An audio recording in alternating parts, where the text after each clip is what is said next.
ဘုန်းတို့ယောဂီသူတော်စင်တွေကိုအလဲအလက်ကျင့်စဉ်ဖြင့်ကျင့်သုံးနေထိုင်ခြင်းတရားလေးပြောပြမယ်အလဲအလက်ကျင့်စဉ်ဖြင့်ကျင့်သုံးနေထိုင်ခြင်းတရားပါတရားလဲဗျာအလဲအလက်ကျင့်စဉ်ဆိုတာဘုရားပိဋကတ်တော်မှာမဇ္ဈိမပฏิပဒါမဂ္ဂင်၈ပါးကိုပြောတာမြတ်စွာဘုရားဟောတော်မူတဲ့ပိဋကတ်သုံးဖို့အလုံးစုံကိုအချင်းချုပ်လိုက်ရင်ဘောဓိပက္ခိယတရား39ပါးပဲရှိတယ်။အဲ့ဒီဘောဓိပက္ခိယတရား39ပါးကိုထပ်အချင်းချုပ်လိုက်ရင်မဂ္ဂင်၈ပါးပဲရှိတယ်။ဘယ်နှပါးပဲရှိတယ်။မဂ္ဂင်၈ပါးပါဗျာ။အဲ့မဂ္ဂင်၈ပါးများသေးတယ်ထပ်အချင်းချုပ်လို့ရှိရင်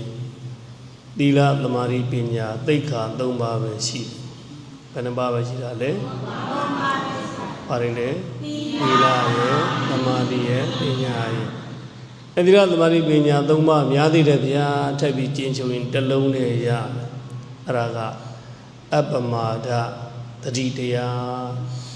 ဘာတရားလဲဗျာအပ္ပမာဒသတိတရားပါဗျာအပေါ်ကဆရာတော်ဒီသီလမေ့ပြီးခုနတို့ယောဂီသူတော်စင်ဒီသီလခံပြီးတော့ဘုံကအပ္ပမာဒိနာသမတိထာအဲ့ပ္ပမာဒကိုပြောတာနောက်ဆုံးတော့ကျင့်သုံးစရာဘုရား45ဝါကာလပတ်လုံးတရားတွေအများကြီးဟောခဲ့ပေမဲ့ကျင့်သုံးစီကတစ်လုံးနဲ့ကြံ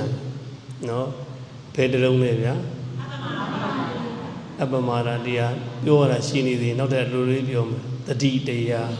မာတရားလည်းဗျာတတိတရား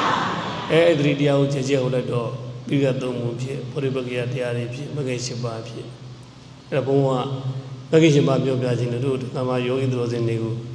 အလယ်လက်ကျင့်စဉ်ဖြင့်ကျင့်သုံးနေတိုင်းခြင်းလို့ပမာလို့နာမည်ပေးလိုက်တာ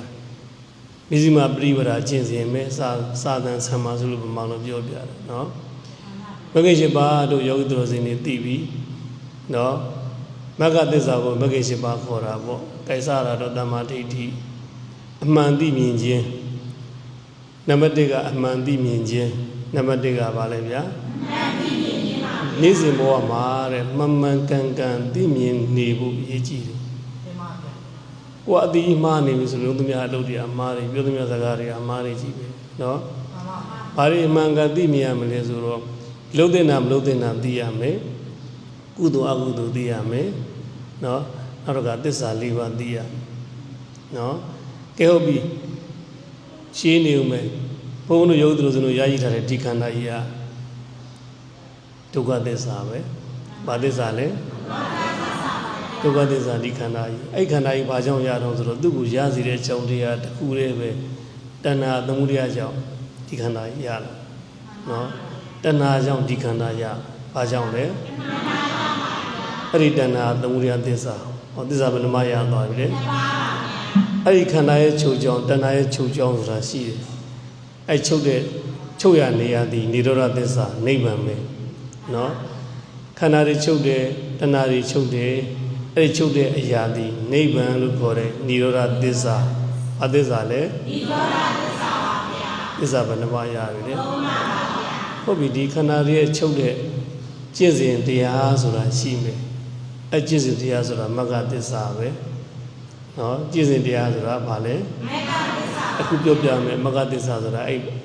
မဇ္ဈိမပရိပဒါတရားကျင့်စဉ်မဂ္ဂင်၈ပါးကိုပြောတာအရတ္တမဒိဋ္ဌိပြီးရောအမှန်ကန်သိမြင်မှုဆိုလို့ရှိရင်တဲ့မှန်မှန်ကန်ကန်တွေးတတ်ဖို့အရေးကြီးတယ်။ဘာရေးကြီးပြန်လဲဗျာ။မှန်မှန်ကန်ကန်တွေးတတ်ဖို့အရေးကြီးပါတယ်ဗျာ။မှားတယ်တွေးပြီးနေရှင်ဒီအမြင်တွေလည်းမှားမယ်အသိတွေလည်းမှားမယ်နော်။အတွေးအတိုင်းအသိတွေအမြင်တွေဖြစ်လာတာအတွေးရတဲ့စားထဲမှာအရှိကြီးပေါ့။နိက္ခမအတွေးဆိုတော့လောဘအတွေးတွေဒေါသအတွေးတွေတော့ဗျာပါဒဝိဟိတသူတော်ဘာနေဆက်တဲ့အတွေ့အကြုံမကောင်းတဲ့အတွေ့အကြုံဒါပေမဲ့ကောင်းတဲ့အတွေ့ကြတော့အဲ့ဒီလောဘလည်းလွတ်တယ်ဒေါသလည်းလွတ်တယ်သူတော်ဘာညှို့ညှင်းဆဲမှုလည်းလွတ်တယ်ကောင်းတဲ့အတွေ့မှန်ကန်တဲ့အတွေ့နော်မှန်ကန်တဲ့အသိမြင်ရှိမှမှန်ကန်တဲ့အတွေ့တွေဖြစ်မယ်အဲ့မှန်ကန်တဲ့အတွေ့ကိုသမ္မာသင်္ကပ္ပတော့ခေါ်ရောလို့ခေါ်ပြန်တယ်သမ္မာသင်္ကပ္ပမဂ္ဂင်2ပါးရှင်းစဉ်တရားရပါနောက်တော့ကအတွေ့မှန်အမြင်အသိမြင်မှတွေးမှန်မယ်ဆိုလို့ရှိရင်တဲ့ကိုပြောတဲ့စကားတွေလည်းမှန်ကန်တဲ့စကားတွေပြောပြလိုက်ထွက်လာတယ်နော်မှန်ကန်တဲ့စကားဘာစကားလဲဗျာမှန်ကန်တဲ့စကားပါဗျာသူ့ကတော့စာလို့ကတော့တမ္မာဝါစာလို့ခေါ်မှာနော် ကုသဝရဉာဏ်တွေမပြောပိသုနာဝါစာဂုဏဓာတ်တွေမပြောပုဒဝါစာကျမ်းနာတွေမပြောသမတ်ပလာပအကျုံးကြီးစကားတွေမပြောအဲ့ဒါသိပြီးရင်သမ္မာဝါစာလို့ခေါ်ရောစကားပြောရလည်းမှန်လာတယ်ဟုတ်ပြီနော်မှန်သုံးမှန်ရောက်သွားပြီသိမြင်မှန်တယ်အတွေးခေါ်မှန်တယ်အပြောဆိုမှန်တယ်အဲ့ဒီလိုသိမြင်အတွေးခေါ်အပြောဆိုမှန်မှာကိုယ့်ရဲ့လုပ်ရက်တွေကလည်းမှန်ကန်မယ်တဲ့မှန်ကန်တဲ့လုပ်ရက်တွေလုပ်ဖြစ်မယ်မှန်ကန်တဲ့လုပ်ရက်ပါတယ်လေဗျာမှန်ကန်တဲ့လုပ်ရက်ကိုသာလောတမ္မာကမ္မန္တခေါ်ရောနေ့စဉ်ဘဝကိုယ့်ရဲ့ခန္ဓာကိုကိုယ့်ရဲ့ခြေလက်ကလေးတွေနဲ့မှန်ကန်တဲ့အလုပ်လေးလုပ်ဖြစ်ဖို့ရည်ကြီးတယ်မှန်ကန်တဲ့ခြေလက်လေးလှမ်းဖြစ်ဖို့ရည်ကြီးတယ်နော်ရသွားပြီမကင်၄ပါးရသွားပြီနော်ဟုတ်ပြီမှန်ကန်တဲ့အပြောမှန်ကန်တဲ့အလုပ်တွေနဲ့အသက်မွေးပြီဆိုရင်မှန်ကန်တဲ့အသက်မွေးမှုဖြစ်ပြီတဲ့မှန်ကန်တဲ့အသက်မွေးမှုပါတယ်လေဗျာအဲ့ဒါကိုစာလို့သမ္မာဝါစာလို့ခေါ်မှာနော်အသိမြင်နဲ့မှန်လာတဲ့အတွေးခေါ်တွေမှန်လာတဲ့အပြောဆိုတွေမှန်ကန်လာတဲ့အလုပ်တွေလည်းမှန်တဲ့ကြောင့်အသက်မွေးမှုလည်းမှန်ကန်လာတယ်နော်မကင်ဘယ်နှပါရသွားပြီလေနေစဉ်ဘဝမကင်နဲ့အညီနေထိုင်ခြင်းပေါ့နောက်တစ်ခါဒီမှန်ကန်တဲ့အတွေးခေါ်ကနေစပြီးတော့မှန်ကန်တဲ့အလုပ်တွေဖြစ်ဖို့အတွက်ကိုယ့်ရဲ့ကြိုးစားအားထုတ်မှုကလည်းမှန်ကန်မှုအရေးကြီးတယ်မှန်ကန်တဲ့ကြိုးစားအားထုတ်မှုဘာလဲဗျာအဲ့ဒါစာလို့သမ္မာဝါယာမခေါ်မယ်လောကီစီးပွားရေးကြီးပွားရေးအတွက်ကြိုးစားထုတ်တာပဲဖြစ်ဖြစ်ဒီနေ့ကတည်းကလောကုတ္တရာကုသိုလ်ရေးအတွက်ဒါနသီလဘာဝနာလုပ်တွေအားထုတ်ဖို့ကြိုးစားတဲ့အထုတ်တဲ့နေရာမှာပဲဖြစ်စီမှန်ကန်တဲ့ကြိုးစားအထုတ်မှုဖြစ်ဖို့ရည်ကြီးတယ်သမ္မာဝိရိယသမ္မာဝါယာမဖြစ်ဖို့ရည်ကြီးတယ်ဒါမကင်နော်တမာတိမကင်ရဲ့နံပါတ်1အဲ့ဒီလိုအလုပ်တွေမှန်အတွေးတွေမှန်ကြိုးစားထုတ်မှုမှန်မှုအတွက်နောက်တဲ့ရည်ကြီးတာမှန်ကန်တဲ့တတိတရားဘာတရားလဲဗျာမှန်ကန်တဲ့တတိတရားပါဗျာအဲ့မှန်ကန်တဲ့တတိတရားကိုစာလို့ကသမ္မာတတိလို့ခေါ်ပြန်ရောဘယ်လိုခေါ်လဲသမ္မာတတိပါဗျာဟုတ်ပြီကြိုးစားထုတ်မှုတွေမှန်မယ်မှန်ကန်တဲ့တတိတရားတွေရှိနေဖို့အတွက်ရည်ကြီးတဲ့နောက်တဲ့စိတ်တည်ကြည်မှုမှန်ကန်တဲ့စိတ်တည်ကြည်မှုစိတ်တဲ့တည်ငြိမ်မှုကလည်းရည်ကြီးတယ်စိတ်တည်ငြိမ်မှုပါလဲဗျာစိတ်တည်ငြိမ်မှုပါဗျာအဲ့ဒါကိုသမ္မာသမာဓိလို့ခေါ်တယ်ဘယ်လိုခေါ်ရလဲဗျာသမ္မာသမာဓိပါဗျာအဲ့ဒီလိုမဂ္ဂင်၈ပါးနေ့စဉ်ကိုယ့်ရဲ့ကျင့်စဉ်မှာကျင့်သုံးနေထိုင်မယ်ဆိုလို့ရှိရင်လဲလဲကျင့်စဉ်နဲ့ကျင့်သုံးနေထိုင်ခြင်းပဲမဂ္ဂင်၈ပါးနဲ့အညီကျင့်သုံးနေထိုင်ခြင်းပဲဟုတ်ပြီအဲ့ဒီမဂ္ဂင်၈ပါးကိုတူရဆိုလိုက်တော့ပထမနံပါတ်1မမှန်ကန်သိမြင်တဲ့မမှန်ကန်တွေးတယ်ဆိုတာကိုပညာမဂ္ဂင်လို့ခေါ်တယ်ပညာနော်နောက်တစ်ခါမမှန်ကန်ပြောဆိုတာမမှန်ကန်လုပ်တာမမှန်ကန်အသက်မွေးတာဒီ၃ပါးကိုတော့သီလမဂ္ဂင်လို့ခေါ်တယ်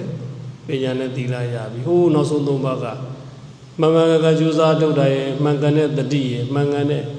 စိတ်တည်ငြိမ်မှုရဲ့အဲ့ဒီ၃ပါးကသမာဓိခေါ်တယ်မဂ္ဂင်၈ပါးကိုပြန်ပြီးကျင့်ချုပ်လိုက်ရင်၃ပါးရဲ့ရအဲ့ဒီရတာကသီလရဲ့သမာဓိရဲ့ပညာရဲ့၃ပါးပဲသီလမဂ္ဂင်က၃ပါး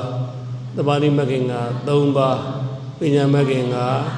2ပါးပေါင်းလိုက်တော့ဘယ်နှပါး၈ပါးပါဗျာမဂ္ဂင်၈ပါးလဲလဲကျင့်တရားနဲ့ကျင့်သုံးနေထိုင်ခြင်းဘုံဝိမဂ္ဂင်၈ပါးလည်းများတယ်သိက္ခာသီလသမာဓိပညာသိက္ခာ၃ပါးလည်းများတယ်ဆိုရင်နောက်ဆုံးကျင့်သုံးရမှာကဘယ်တစ်လုံးလေးလဲဗျာတတိတစ်လုံးအစဉ်3နောက်ဆုံးနိဗ္ဗာန်ပြီဘုရားဟောထားတာเนาะတို့ယုတ်တော်စင်ဒီနေ့ဒုတိယနေ့အနေနဲ့ဘုံဘုံကဓမ္မလက်ဆောင်နေနဲ့ဟောပေးတာကအလဲလဲကျင့်စဉ်ဖြစ်နေကျင့်သုံးနေထိုင်ခြင်းเนาะကဲဆိုကြည့်လိုက်တတိတစ်လုံးအစဉ်3နောက်ဆုံးနိဗ္ဗာန်ပြီ